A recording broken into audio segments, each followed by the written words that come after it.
एक दिन बादशाह अकबर और बीरबल को शिकार पर गए हुए थे। उनके साथ कुछ सेवक भी थे और सैनिक भी थे। शिकार से लौटते वक्त रास्ते में एक गांव को देखकर बादशाह के मन में उसके बारे में जानने की उत्सुकता हुई। उन्होंने फौरन बीरबल से पूछा कि क्या तुम इस गांव के बारे में कुछ जानते हो? मुझे इस जगह के बारे में जानना है, क्या तुम मुझे बता सकते हो? बीरबल ने कहा, हुजूर, मुझे भी इस गांव के बारे में कुछ नहीं पता, मैं भी इस गांव की तरफ पहली बार ही आया हूँ।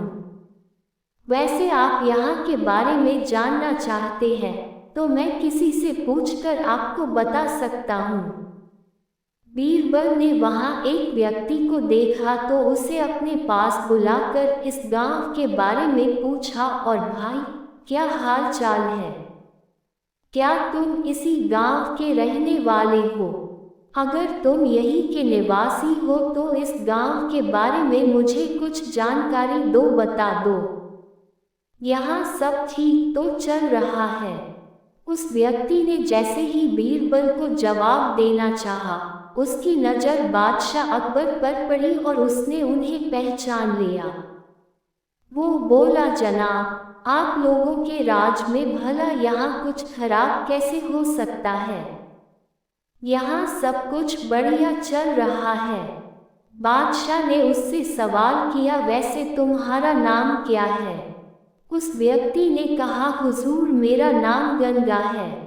बादशाह ने फिर पूछा, पिता का नाम क्या है?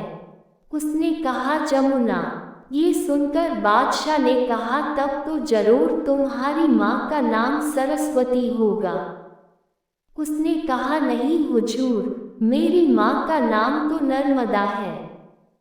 ये सुनकर बीरबल को हंसी आ गई और उन्होंने चुटकी लेते हुए कहा, जनाब, सावधान, यहाँ से आगे बढ़ना ठीक नहीं, क्योंकि यहाँ सारी नदियाँ हैं और आपके पास नाव भी नहीं है। आगे बढ़ने के लिए नाव का होना जरूरी है, वरना डूबने का खतरा होगा और यहाँ ज़्यादा देर रुके रहे तो सब कुछ बह जाएगा। हम भी बह जाएंगे जनाब। बीरबल की बात सुनकर बादशाह अकबर को भी जोर से हंसी आ गई और वो व्यक्ति भी बीरबल का मजाक सुनकर मुस्कुराते हुए अपने रास्ते चल पड़ा। सीख: जिंदगी में मौज मस्ती और हंसी मजाक भी ज़रूरी है। ज़रूरी नहीं कि बड़े पद पर बैठा व्यक्ति या कोई भी इंसान हमेशा धीर गंभीर ही बना रहे। अपनी जिंदगी में हंसी और खुशी की जगह ज़रूर दे, तभी खुलकर जी पाएंगे।